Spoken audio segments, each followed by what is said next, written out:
لنا في بداية كلامنا لهذا اليوم أن نتقدم بالتهنئة إلى شعب مصر الكريم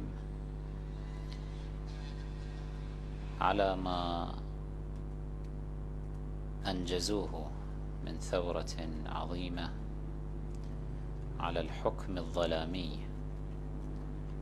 لجماعة إخوان الشياطين وإسقاط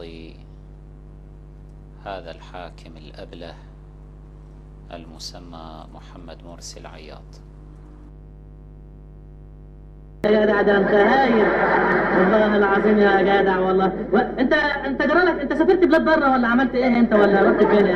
رحت فين انت؟ قول كده بقى البتاع اللي انت عملتها دي كده.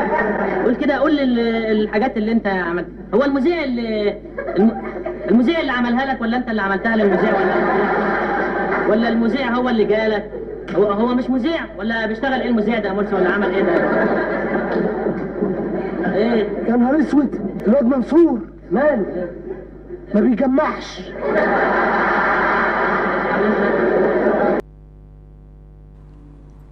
ونسأل الله تعالى أن يجعل مستقبل مصر خيرا من ماضيها، وأن تعود إن شاء الله تعالى من جديد إلى دوحة الولاء لآل محمد الطاهرين عليهم الصلاة والسلام.